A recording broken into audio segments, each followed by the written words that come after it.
Presento al compañero José Luis Medrano, que él es jubilado, docente, tutor e investigador del Instituto de Educación Media Superior Federal, y al compañero Rodolfo Somera, que es del Sindicato Mexicano de Electricistas, y un servidor, Miguel Ángel Hernández Vázquez. Yo soy docente, tutor e investigador del plantel Carmen Cerdán, que está en la delegación Miguel Hidalgo, del IEMS. Pertenezco a la Academia de Música y soy actualmente secretario general del Sindicato de la Unión de Trabajadores del Instituto de Educación Media Superior Federal para el periodo de septiembre de 2012 a septiembre de 2014. Y básicamente, pues, los temas que vamos a abordar es como recientemente se presentó por parte de una diputada de la Asamblea Legislativa del Estado Federal, Yuriria Ayala Zúñiga, del PRD, una iniciativa para crear una ley que organice la vida del Instituto de Educación Media Superior del Estado Federal, y que, bueno, ahorita vamos a platicar cómo sería esto para tratar de estar acorde o armonizar, como le dicen ahora, con esta ley, lo que tiene que ver con los servicios educativos del Estado Federal a nivel federal.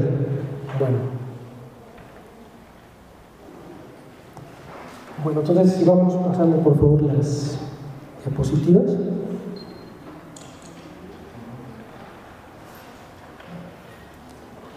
Si nos vamos a la 4, por favor.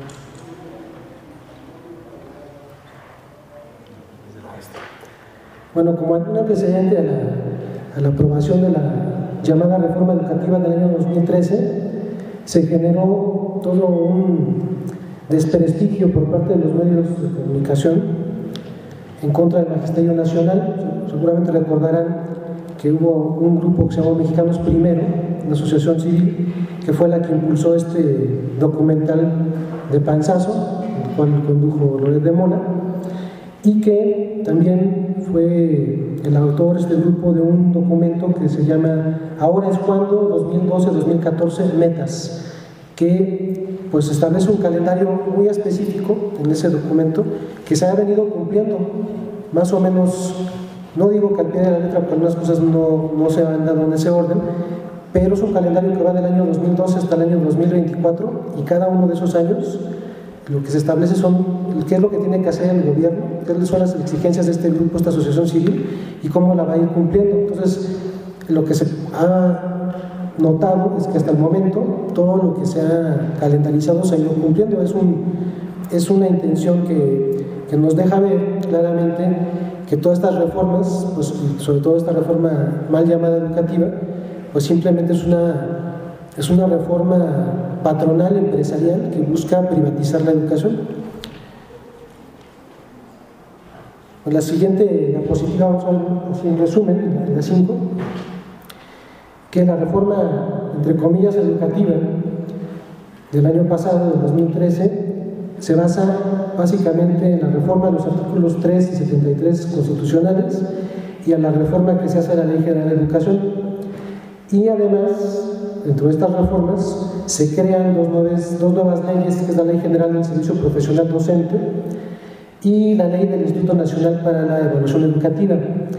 Estas dos leyes se consideran partes fundamentales o ejes rectores justamente en la exposición de motivos de la reforma educativa. Además, otra cuestión que viene ahí es que se quiere crear un sistema de información y gestión educativa que apenas está en marcha, con los famosos censos, y que además lo que buscan es tener un control de todas y cada una de las plazas a nivel federal. Ahorita están empezando a hacerlo a nivel básico, pero la intención es hacerlo a todos los niveles, son obligatorios, incluyendo la educación media superior. Entonces, eso es, a grosso modo, en lo que se está integrada la reforma educativa. En la siguiente diapositiva vamos a ver las principales afectaciones laborales que implica esta reforma. Por eso se ha dicho en muchos foros y todo el tiempo que no es una reforma educativa, sino que es una reforma laboral disfrazada, una reforma administrativa que lo que busca es criminalizar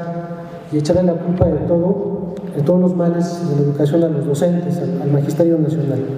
Entonces, la primera afectación aparece en los artículos 52, 53 y en el octavo transitorio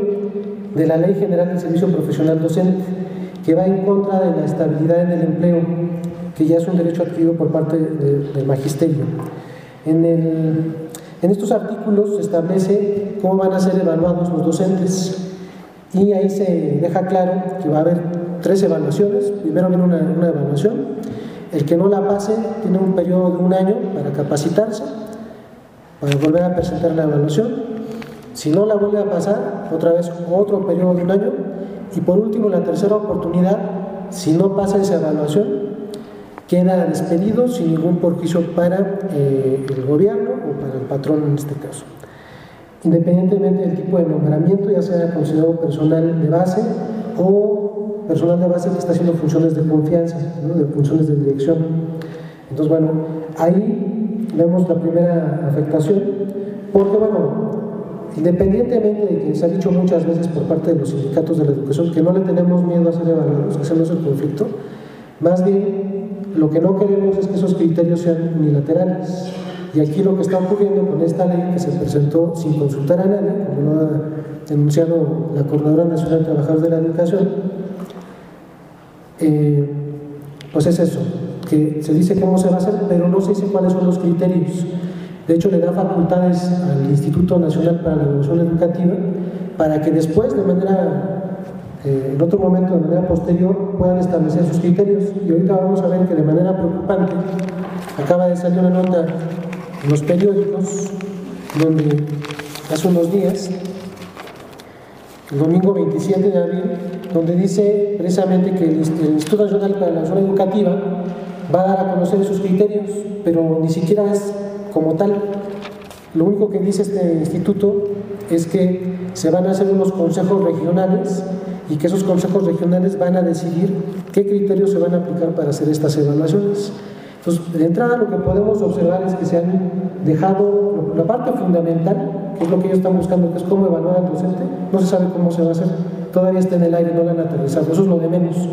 porque aquí lo único que han estado tratando de establecer son los criterios discrecionales con los cuales van a correr a los maestros con la manera que ellos se les dé la gana. Eso sería lo principal que se debió haber establecido de inicio y no se hace. En el octavo transitorio, que es la diapositiva siguiente, la 7, ahí se establece que, a pesar de lo que se dice en la página de internet de la Presidencia de la República, donde se da toda la publicidad de la reforma educativa, que se dice que no se afecta a los derechos laborales de los trabajadores que actualmente están ejerciendo como docentes, aquí en este octavo transitorio se echa por tierra esa afirmación. Ahí se dice que el personal que a la entrada en vigor de la presente ley se encuentre en servicio y cuente con nombramiento definitivo, con funciones de docencia, de dirección o de supervisión en la educación básica o media superior impartida por el Estado y sus organismos descentralizados, como es el caso del IEMS, se ajustarán los procesos de evaluación que se establecen en esta ley. Y más adelante dice: el personal que no se sujeta a los procesos de evaluación o no se incorpora a los programas de regularización del artículo 53 de la ley será separado del servicio público sin responsabilidad para la autoridad educativa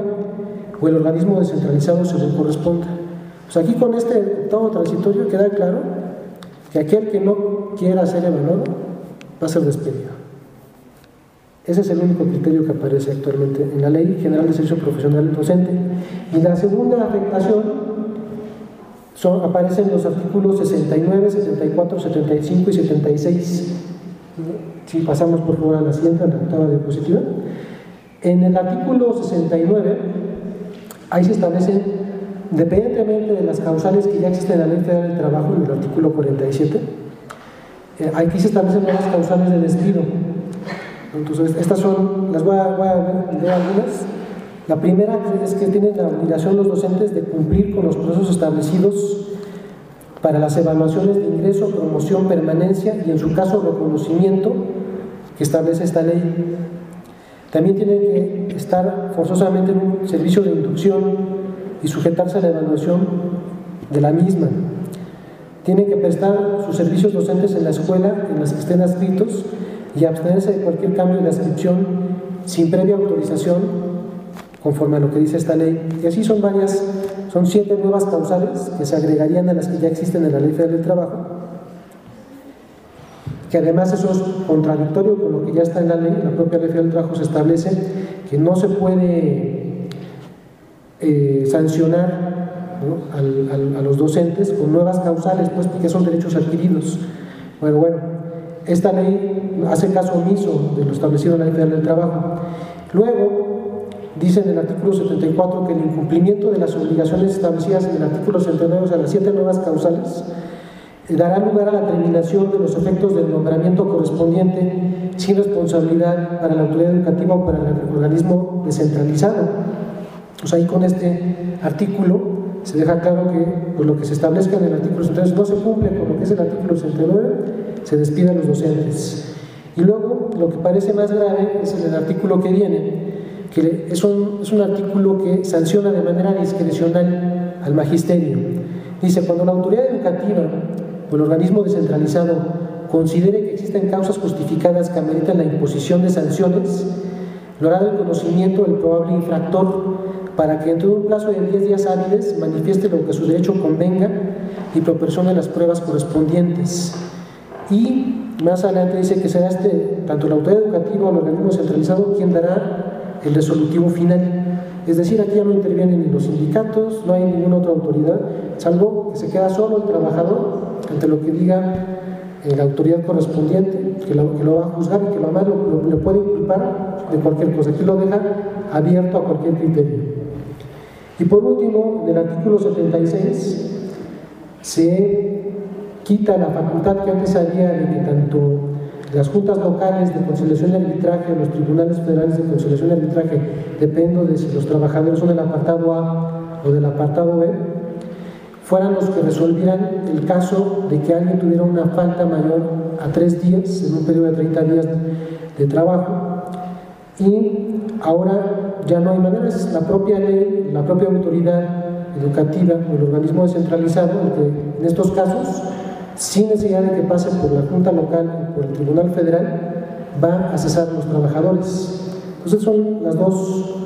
afectaciones más grandes que están en esta ley. Y que bueno, si nosotros revisamos lo que ocurre, lo que aparece en la prensa nacional como en otros medios alternativos, que habla de muchas otras cuestiones que afectan a la educación. Si pasamos a la siguiente diapositiva, voy a poner algunos ejemplos. Esta es una nota reciente donde se dice que bueno, pues le regalaron laptops a una serie de escuelas que no tienen luz. Hay muchos problemas de infraestructura en muchas partes de la República, y pues la autoridad, Peña Nieto, que en un momento se le ocurrió empezar a regalar computadoras, no se dio cuenta que pues había lugares que sí llegaban las computadoras, pero el problema es que no había cómo recargar la batería. Si pasamos a la siguiente, por favor. En la siguiente vamos a ver que pues bueno, hay muchas estadísticas que salen. Por ejemplo, aquí hay un problema fuerte para los muchachos de preparatorias, los varones, que aquí una estadística que nos habla que tienen problemas de anorexia hasta en un 13%, no solo las mujeres. Hay otra nota más adelante, si pasamos a la siguiente, que también habla de que hay una fuerte amenaza para los alumnos de bachillerato en cuanto a su desorden alimenticio. Y bueno, son factores que no se contemplan en esta reforma educativa. No aparece en ningún lado ningún tipo de propuestas, ni de soluciones, ni de nada que modifique la estructura educativa nacional, que reconozca, que diagnostique primero y que reconozca estos problemas y que después los atienda. Lo único que hemos visto hasta ahorita es cómo se sanciona a los únicos culpables que se encuentran hasta el momento a la vista, que son los docentes. Si pasamos a la siguiente, por favor. Caso contrario, lo encontramos en otros países. Por ejemplo, aquí es una nota del periódico El País que igual salió hace unos días, en donde se ve como el problema que tenemos aquí también muy fuerte del bullying, del acoso escolar, de los problemas que hay entre los estudiantes de agresión. En Finlandia, que es uno de los pilares educativos, lo que han estado haciendo es crear un sistema, para empezar, reconocieron el problema y hicieron una fuerte inversión en presupuesto para poder ir disminuyendo el problema al mínimo. Hay un porcentaje ya mínimo de bullying en Finlandia, a tal grado que se ha llamado la atención de otros países de la Comunidad Europea y se está exportando este tipo de ataque a este problema del acoso escolar. Pues ahí sí, en otros países no tenemos, sin necesidad de una reforma de ningún tipo, pues cuando hay voluntad política, cuando hay un interés real por abatir los problemas educativos, pues bueno, si para empezar se invierte en el presupuesto suficiente y en el personal para poder combatir este problema, porque bueno, acá en la nota se habla de cómo se contrató a personas específicas con capacidad de psicología para poder atender a estos chavos, hacer entrevistas y hacerles en un principio ver que estaban actuando mal a la cosa de sus compañeros. Bueno, si pasamos a la siguiente, por favor. Y ahora sí, ya para aterrizar el caso de Kiev, nada más para dar algunos datos,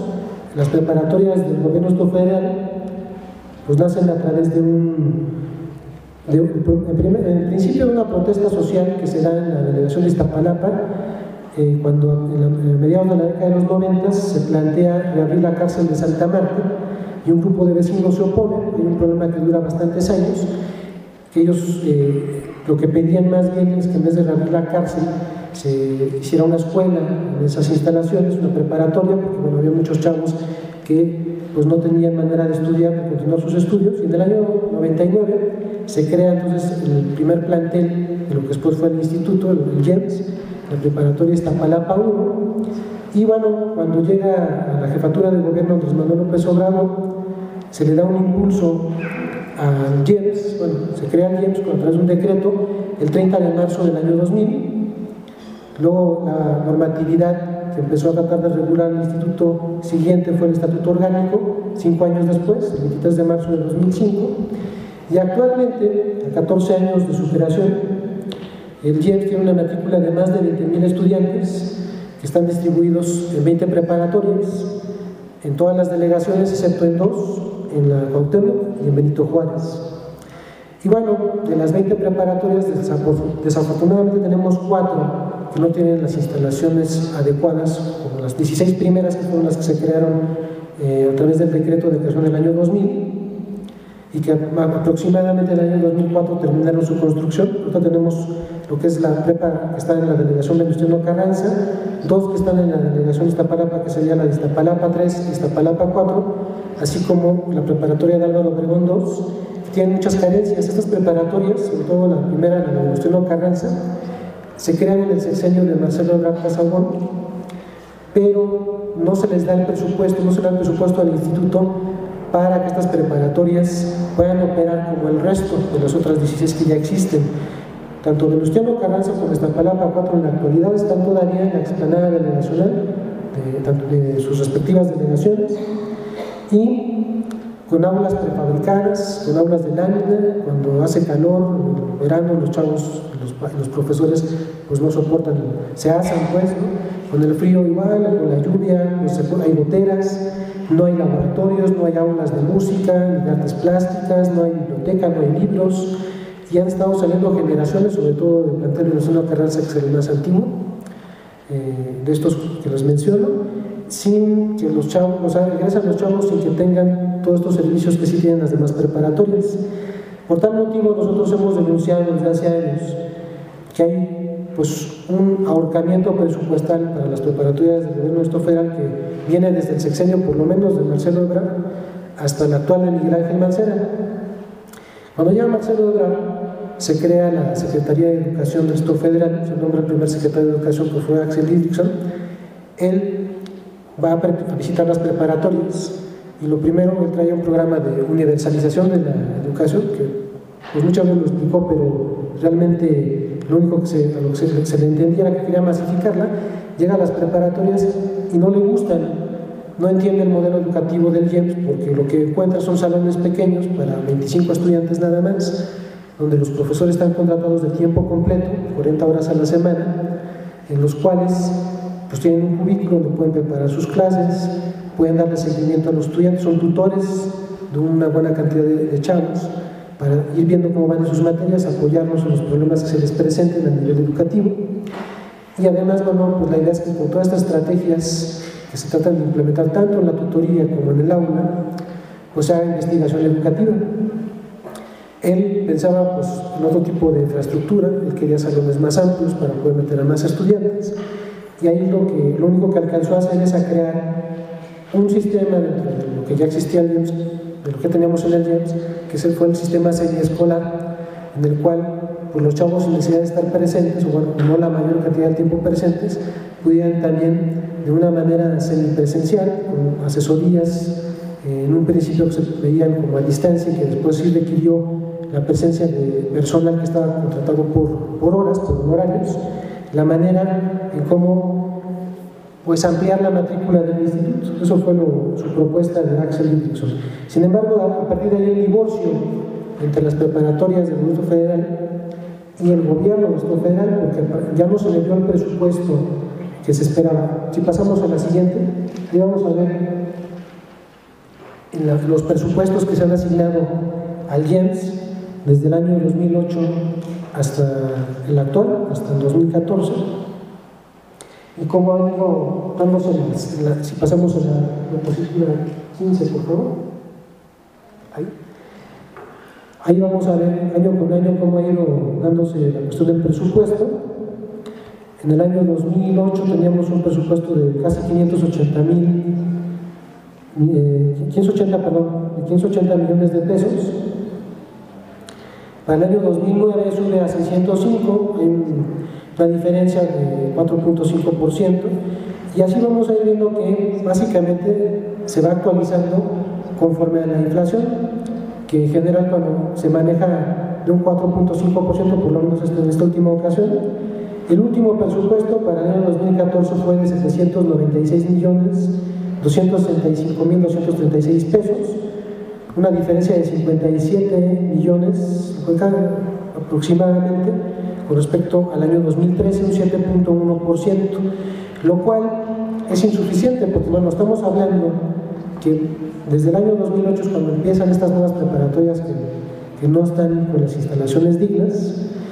y que pues, para construir por lo menos una de estas preparatorias se requiere una cantidad de unos 300 millones de pesos. Es decir, el instituto necesitaría tener por lo menos el doble de presupuesto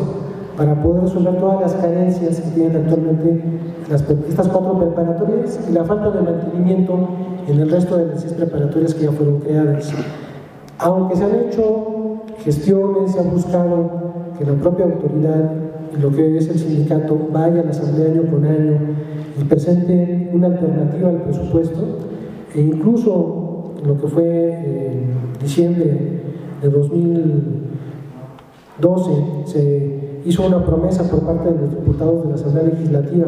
que se iba a dotar de un presupuesto mayor al IEMS. Se hablaba de 300 millones de pesos adicionales al presupuesto que siempre se le otorga para que se pudiera echar a andar toda esta construcción de los planteles nuevos. Se hizo incluso todo un exhorto, hubo un acuerdo entre los diputados y finalmente este no se llevó a cabo. Lo que podemos nosotros decir de manera clara y contundente es que al gobierno federal, al gobierno no le ha interesado ya el proyecto de las preparatorias. Ha sido un proyecto con el cual, desde que se crea la Secretaría de Educación, ellos no comulgan, ellos no entienden. Es un modelo que, a diferencia de lo que busca siempre la política neoliberal, pues no está centrado en la productividad, ¿no? En crear mano de obra. Más bien, aquí, lo entenderán muy bien los que pertenecen a la Universidad Autónoma de la Ciudad de México, pues más bien todo está centrado en el aprendizaje de los estudiantes, todo el modelo está enfocado de esa manera, con tal de conseguir un perfil de egreso de los chavos que les permita sí prepararse para la vida, pero para tener claros 3 ámbitos de formación, que es prepararlos para una cuestión científica, humana, y que a diferencia de lo que ocurre a nivel nacional, aquí no en el IEMS sí estamos dando una dimensión real a lo que sería que los chavos aprendan ciencia, aprendan humanidades. Incluso hay en la currícula materias que no están contempladas dentro del bachillerato nacional, como artes plásticas, como música, de tal manera que la formación de los estudiantes es una formación integral y que bueno, esto va obviamente a contracorriente de las políticas neoliberales que buscan organismos internacionales como la OCDE implementar en el país, y que además pues evidentemente los propios gobiernos neoliberales desde Miguel de la Madrid para acá pues han estado buscando implementar de manera progresiva. Si pasamos a la siguiente, por favor. Pues bueno, de manera muy concreta, diríamos que actualmente el Instituto de Educación Media Superior, Instituto Federal, tiene tres problemas. Una es tres problemáticas: la presupuestal, la administrativa y la política. En cuanto a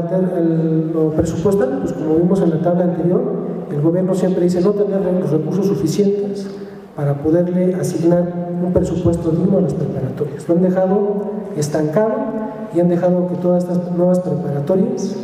pues estén en esas deplorables condiciones. Sin embargo, pues nosotros hemos estado dándole un seguimiento a lo que publica la prensa, y hace poco salió esta nota en el periódico donde resulta que para poder echar a andar los proyectos de las pistas de hielo o algunos otros eventos que hacen en el Zócalo, el gobierno federal, desde Marcelo Ebrard para acá, se está derrochando una cantidad muy fuerte de millones de pesos año tras año, que van desde 1 millón de pesos hasta 8 millones de pesos por evento, que se dan curiosamente a las mismas empresas, que no han cambiado esas a pesar de que ha cambiado el gobierno. Actualmente esas empresas que estaban con Marcelo Ebrard siguen brindando estos mismos servicios a Miguel Ángel Mancera, y les llegan a pagar cantidades millonarias para que creen pulseras de acceso a las pistas de hielo, o que incluso, no sé por qué ni en dónde lo aplican, pero calcetines también, para que se van a hacer calcetines que se van a distribuir no sé en qué parte de la población. Entonces, esto apareció hace unos días, el 26 de abril, el sábado 6 de abril, en el periódico Basta, ahí se puede consultar la nota, y bueno, ahí podemos ver claramente cómo para educación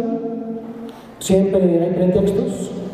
para no crear las preparatorias con la infraestructura suficiente, para crear las plazas de trabajadores tanto administrativos como docentes para atender a los estudiantes, hay pretextos,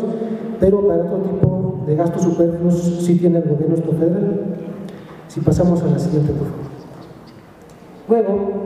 otro problema que ha tenido el IEMS, por lo menos desde Marcelo Ebrard para acá, ha sido su mala administración. En el Estatuto de Gobierno, Estatuto Orgánico del IEMS, se señala claramente que para poder ser director general del instituto se debe contar con el grado mínimo de licenciatura. Sin embargo, Marcelo Ebrard nombra, cuando llega, a Juventino Rodríguez Ramos, que después se descubrió que no tenía el grado de licenciatura, que además tenía papeles falsos, tratando de ostentarse como licenciado, y eso se volvió un escándalo mediático. Eso apareció en la prensa y ocasionó que él, al no poder demostrar que tenía la licenciatura, tuviera que renunciar a la dirección general del instituto. Después llegó José Jesús Basandelli, que bueno, él sí tenía doctorado, un poco para tratar de salvar la situación. Eso fue el segundo director general en la época de Marcelo Ebrard Casaubon. Sin embargo, eso no hizo la diferencia, porque José Jesús Basandelli, a pesar de todos los estudios de posgrado que tenía, lo único que llegó a hacer al instituto fue a violar el contrato colectivo de trabajo, a tratar de aplicar una especie de mini reforma educativa por adelantado, que fue lo que nosotros conocimos como el plan de trabajo académico, que la comunidad lo bautizó como el plan Bazán, y que establecía, al igual que ahorita quiere establecer el Instituto Nacional para la Evaluación Educativa, una serie de consejos que fueran los que establecieran los criterios para evaluar a los docentes. En este caso, además, lo peor era que sea una evaluación entre pares, que era que los propios docentes formaran los consejos y se valoran entre sí, lo cual es violatorio de lo que establece el artículo 9 de la Ley Federal del Trabajo, donde claramente hay una diferencia entre lo que es el personal de base y el personal de confianza, ¿no? El personal de base obviamente no puede hacer funciones de fiscalización y de dirección, y mucho menos de evaluación hacia sus pares, pero bueno, eso fue lo que intentó hacer José Jesús Basandelli, lo cual fue rechazado por la comunidad del instituto. Y el colmo es que, bueno, la reciente administración, Miguel Ángel Mancera, vuelve a cometer el mismo error que comete Ebrard y nombra a otra persona que no tiene el perfil, que es Frei Javier de Puebla López, que tampoco tenía licenciatura hasta hace poco, que supimos que se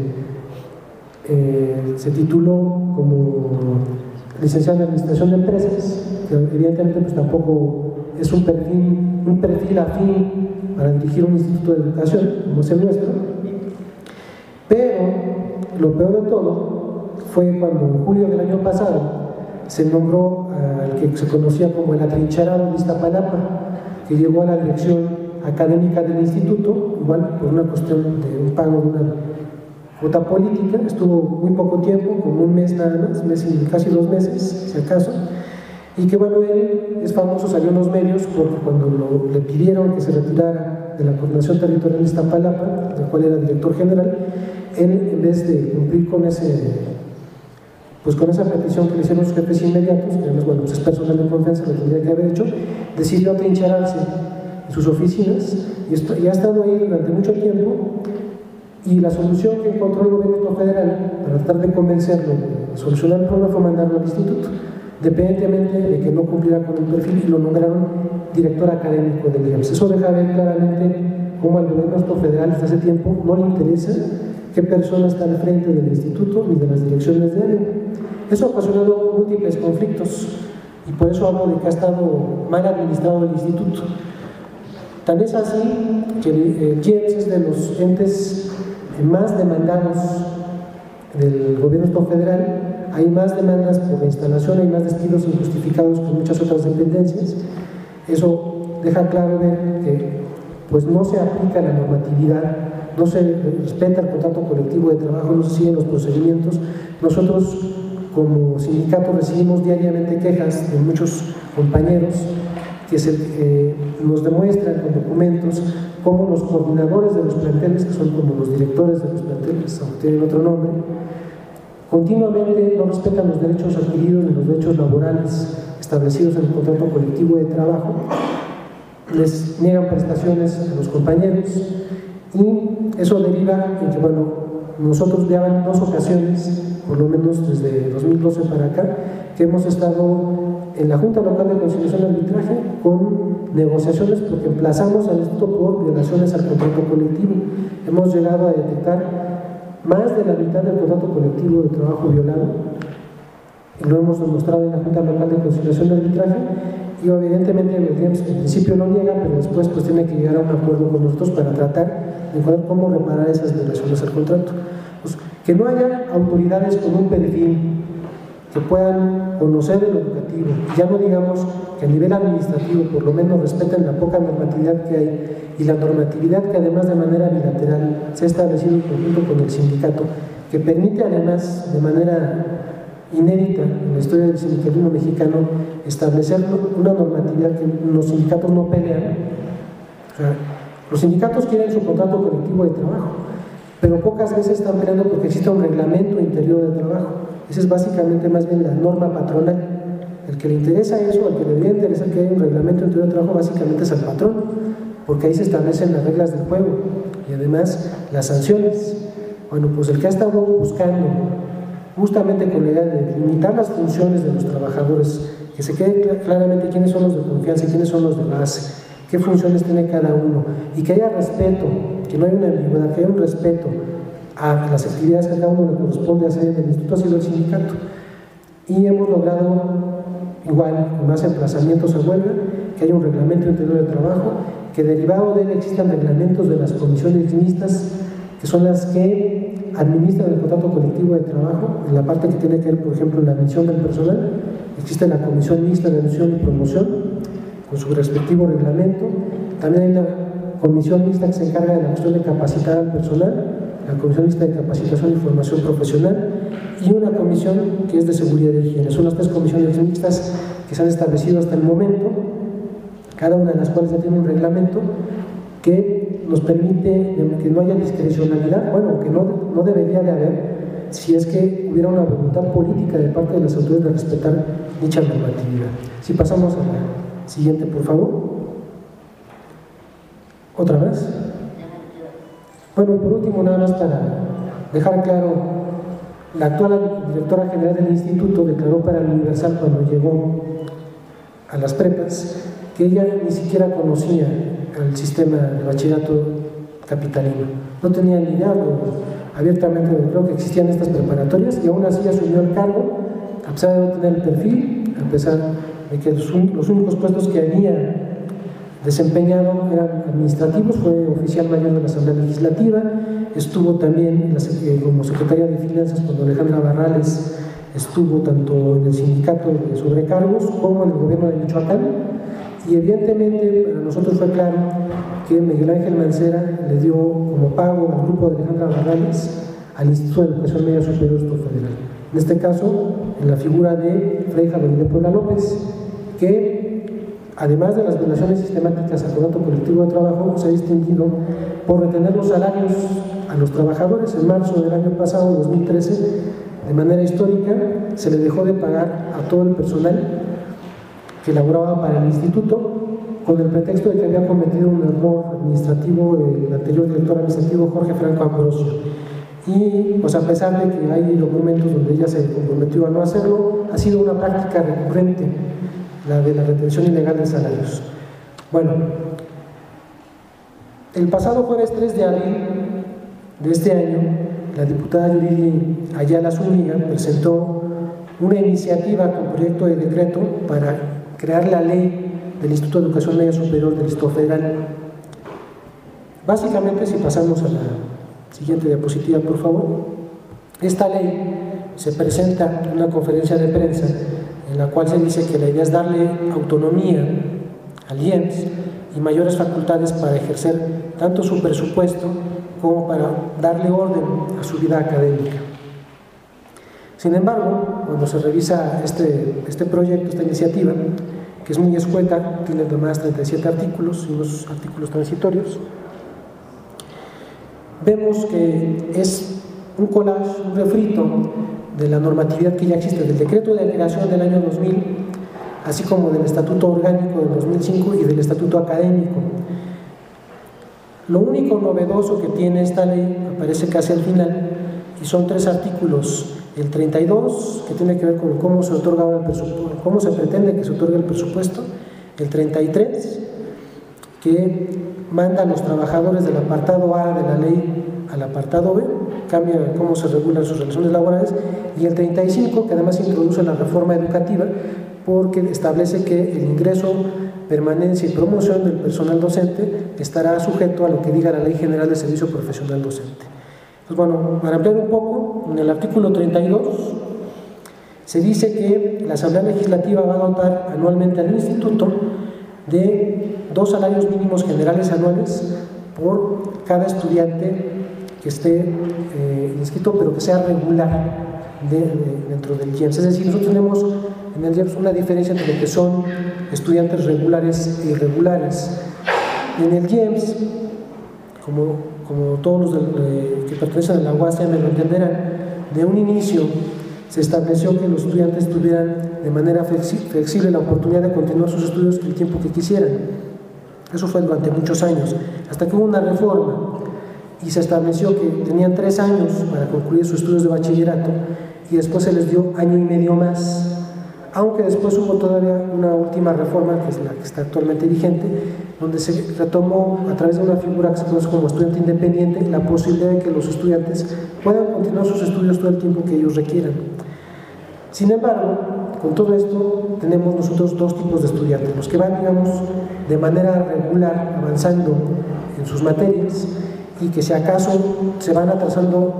por 2 asignaturas por cada semestre, ¿no? Son los que, digamos, van siempre de acuerdo al plan de estudios, pero que deben 2 materias nada más de los semestres inmediatos anteriores, y los irregulares. Si nosotros hacemos el cálculo tal como lo plantea este artículo 32, resultaría que si consideramos nada más a los estudiantes regulares del instituto, pues el conflicto sería que se reduciría el presupuesto asignado al IEMS hasta en la mitad del presupuesto, y al cabo de poco tiempo, unos cuantos años después, estaremos hablando de la extinción del IEMS. En el artículo 33, además, se establece, así tal cual, de un plumazo, borrar el contrato colectivo de trabajo y la existencia de los sindicatos. Dice: las relaciones de trabajo entre el instituto y su personal académico y administrativo se regirán por lo dispuesto en la ley reglamentaria del apartado B del artículo 123 constitucional. Nosotros, como organismo público descentralizado, pertenecemos al apartado A de la ley, tenemos contrato colectivo de trabajo, derecho a la asociación colectiva. Desde el año 2008, pues tenía registro del sindicato, el Sindicato de la Unión de Trabajadores del Instituto de Educación Media Superior, y desde el año 2009 es titular del contrato colectivo de trabajo. Pues evidentemente aquí pues esto es parte del problema político, ¿no? De la tercera problemática que les narraba hace unos instantes, de las tres problemáticas que tiene el GEMS. Es evidente que el sindicato ha sido un obstáculo para este avance en desmantelar al instituto, en aplicar estas políticas neoliberales, y aquí en este artículo 33 evidentemente lo que se buscaría sería pues mandarnos al apartado B, desaparecer el contrato, que tuviéramos casi que refundar el sindicato y ahora tener unas condiciones generales de trabajo. Ahorita abordamos más adelante cuáles son las otras diferencias entre el apartado A y el apartado B. Y si pasamos a la siguiente, por favor, en el artículo 35, pues es donde se da entrada a la Ley General del Servicio Profesional Docente. Dice: la incorporación, promoción, reconocimiento y permanencia del personal académico, incluido el personal técnico docente, deberá sujetarse a lo dispuesto en la Ley General del Servicio Profesional Docente, cuyas disposiciones al respecto serán parte del Estatuto Orgánico del Instituto. Pues con esto da paso a que se aplique la reforma educativa en el GEMS con el artículo 35. Estos son las tres principales, aunque hay otros artículos en los cuales también hay una serie de afectaciones. Al personal administrativo lo quieren considerar ahora como personal de confianza, a pesar que actualmente es de base. A los docentes, que actualmente tenemos un nombramiento como docente, tutor, investigador, en algunos artículos nada más se nos reconoce como docentes, se borra lo que tendría que ver con nuestras funciones de tutores e investigadores, evidentemente con el objetivo de pegarle a nuestro ingreso, porque nosotros tenemos un salario base en el cual con eso nos vamos a jubilar, con el cual tenemos nosotros nuestros derechos ante el ISSSTE, pero tenemos asignaciones adicionales por lo que se hace tanto en tutoría como en investigación. Entonces, evidentemente también la ley lo que pretende pues, es borrar estas asignaciones que están en nuestro salario. Si pasamos a la siguiente, por favor. ¿Otra más?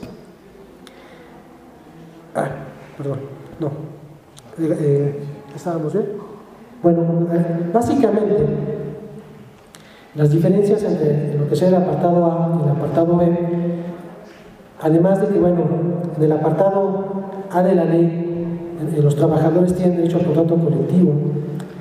y en el apartado B son condiciones generales de trabajo que tienen muchas restricciones en cuanto a la cuestión de sus prestaciones. Lo que podemos establecer así de manera muy general es que el derecho a huelga se ve limitado en el apartado B. Ahí, por ejemplo, a diferencia de lo que nosotros ahora podemos emplazar a huelga por revisión salarial, contractual o por violaciones al contrato colectivo, en el apartado B solamente se puede hacer por violaciones a los derechos constitucionales establecidos en el propio apartado B de la ley federal, del artículo 123 constitucional, y siempre y cuando se cuente con las 2/3 partes de los trabajadores de la dependencia, no del sindicato, de la dependencia, que estén de acuerdo para poder ejercer este derecho de huelga. Además, otra diferencia es que, bueno, en el apartado A pues puede haber más de un sindicato, y en el apartado B solamente es un solo sindicato por dependencia. En el apartado A son las juntas locales de conciliación y la Secretaría de Trabajo, ya sea la federal o las locales, las que tienen que ver con los asuntos laborales, y en el apartado B más bien es el Tribunal Federal de Conciliación y Arbitraje y el titular de la dependencia respectiva los que tienen que decidir lo que ocurre en todos los asuntos laborales de los trabajadores. En el apartado A, el contrato colectivo se revisa cada 2 años, y en el apartado B, más bien las condiciones generales de trabajo, se revisan cada 3 años. Anualmente, los trabajadores del apartado A pueden revisar su salario, pero en el apartado B lo que ocurre es que el salario se revisa a criterio de los titulares de la dependencia. y además no forma parte de las condiciones generales de trabajo. Entonces, bueno, con la idea que tiene esta iniciativa de ley, pues veríamos que, igual que ocurre a nivel nacional, pues lo que se busca simplemente es otra vez criminalizar a los trabajadores, al magisterio, y que ellos sean los que pagan los platos rotos de las reformas que se quieran hacer supuestamente para mejorar la educación. Entonces, exactamente la misma política.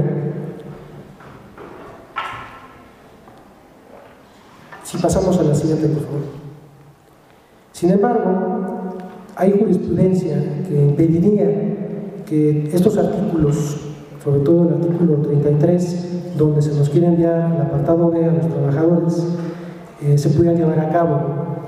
Hay una jurisprudencia del año 98, donde se deja claramente por parte de la Suprema Corte de Justicia que los organismos descentralizados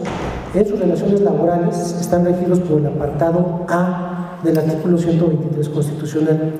No hay manera de que se pueda, bueno, lo pueden intentar en la Asamblea Legislativa, podrían tratar de aprobar esta ley, pero evidentemente nosotros podríamos recurrir al amparo, y aunque nos meteríamos en un conflicto de un buen tiempo, conociendo cómo es la justicia laboral en el país, que no es pronta ni expedita, pero hay jurisprudencia que avalaría que lo que estarían haciendo con esta ley sería violar los derechos adquiridos de los trabajadores y además, evidentemente, violar la jurisprudencia que existe al respecto. La otra, si pasamos a la siguiente diapositiva, por favor, es que la Asamblea Legislativa no tiene facultades para hacer leyes en materia laboral, salvo para sus propios trabajadores, para los del apartado E, para los que directamente sí pertenecen al Ejecutivo local, la jefatura de gobierno, o al Ejecutivo federal, al presidente de la República.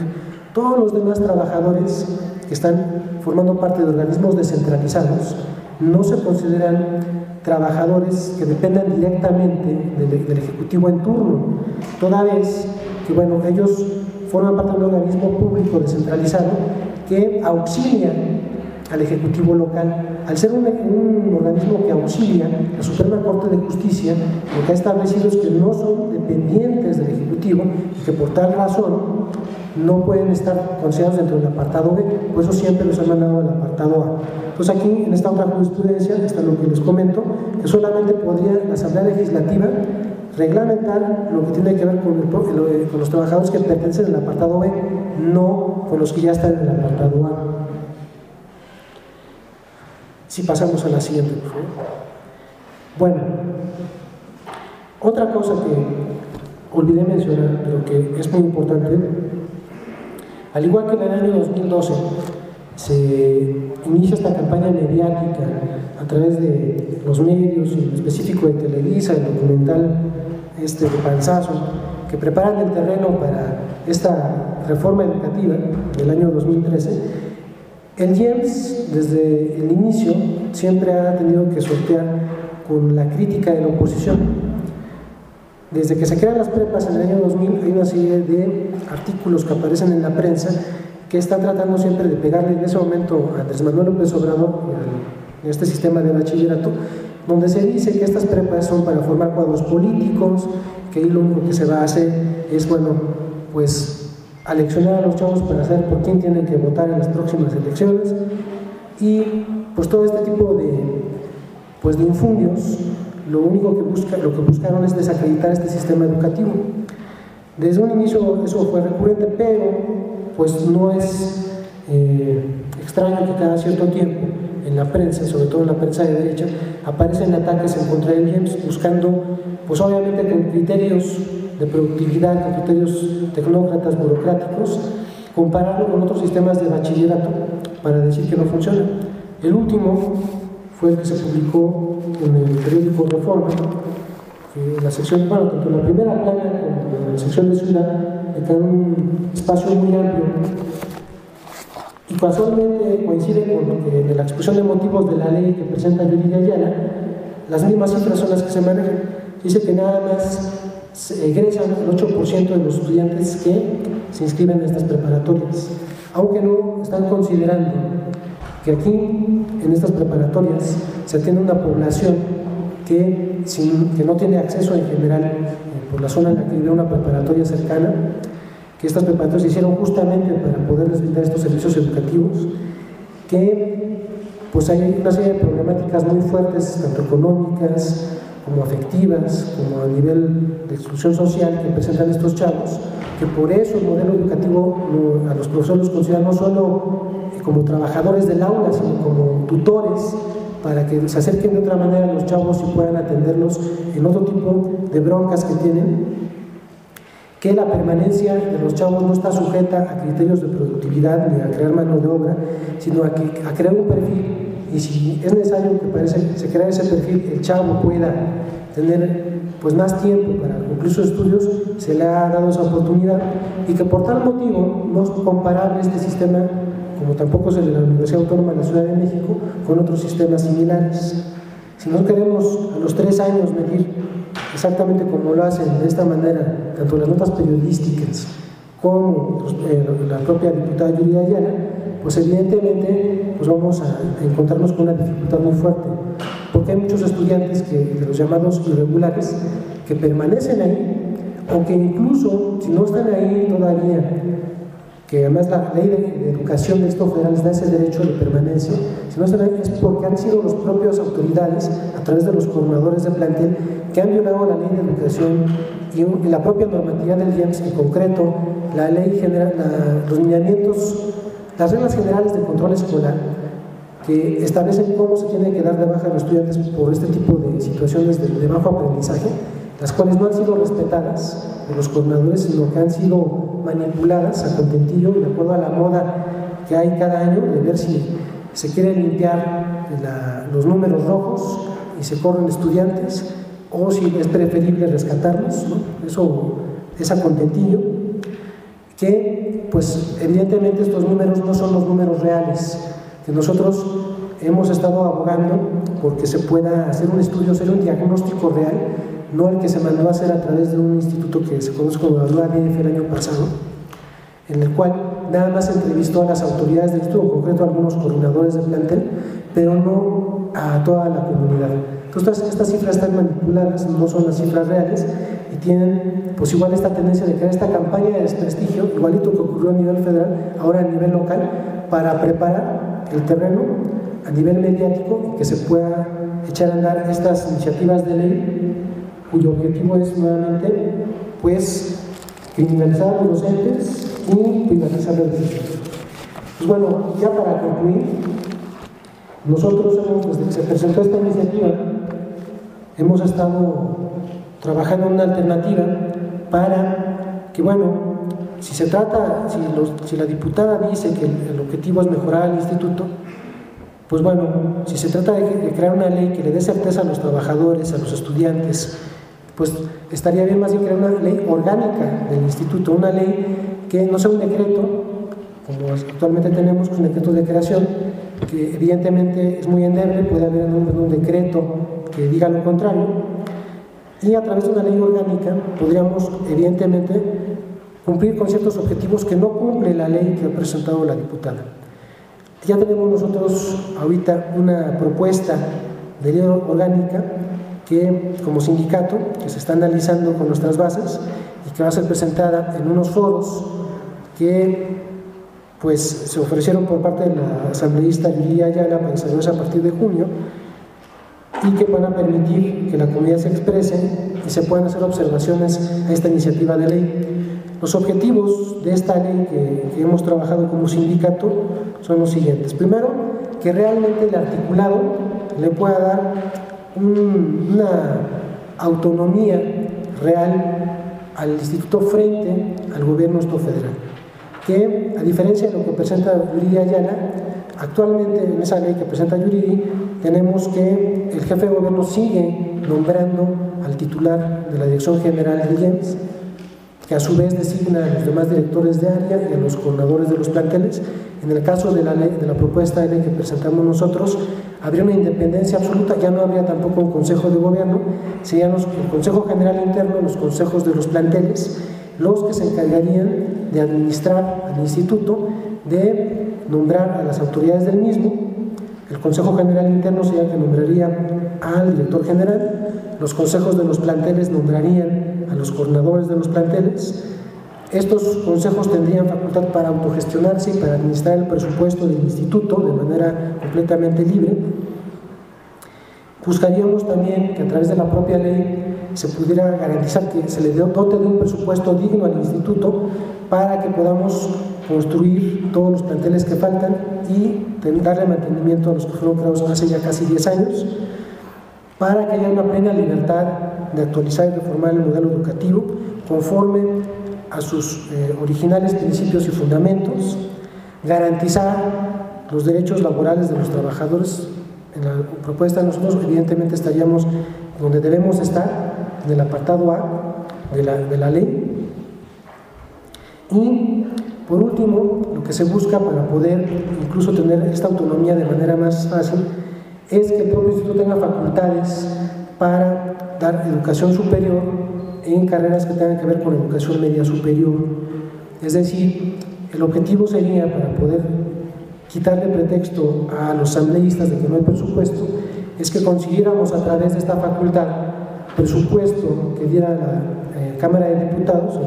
el gobierno federal, para echar a andar un proyecto con una o dos carreras que pudieran darse, por ejemplo, la licenciatura en Educación Media Superior, que la diera el Instituto de Educación Media Superior del Instituto Federal, que pueda servir de base para crear cuadros a futuro o para también capacitar a los trabajadores actualmente y garantizar que haya una impartición de la educación media superior a nivel local, pues acorde a las necesidades de los propios estudiantes, de la juventud del Distrito Federal. Entonces esta es la propuesta que nosotros queremos, que ya estamos, ya la tenemos terminada casi como propuesta, que va a estar siendo revisada por las bases y en los foros que se organizarán en la propia Asamblea Legislativa. Y que pues la idea es tener algo con lo cual combatir pues esto que parece una embestida brutal en contra del Magisterio Nacional, específico en contra del Magisterio del Gobierno local,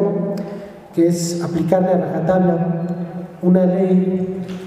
general de servicio profesional docente que pues no recoge ninguno de los conflictos reales de la educación, pero que sí busca dar supuestamente una calidad educativa a través de la represión,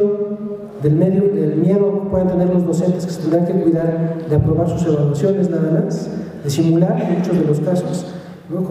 Así como se hace con la prueba de enlace, que actualmente pues, muchos profesores de nivel básico lo que buscan simplemente es ver cómo le hacen para que su escuela esté mejor evaluada y se vuelve una simulación todo este proceso. Pues igual, lejos de recoger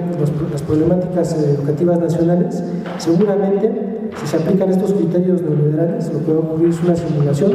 en la cual muchos docentes lo único que tendrán como objetivo será salvarse, salvar su plaza, pero no los problemas reales en los cuales se puede incidir, y se podría no solo incidir desde el aula, sino pues desde la propia administración, desde el propio liderazgo que pudiera haber a nivel directivo, si hubiera personal capacitado y con el perfil idóneo para dirigir los institutos de educación a nivel local y a nivel nacional. Pues bueno, eso sería todo por mi parte. Muchas gracias por su atención.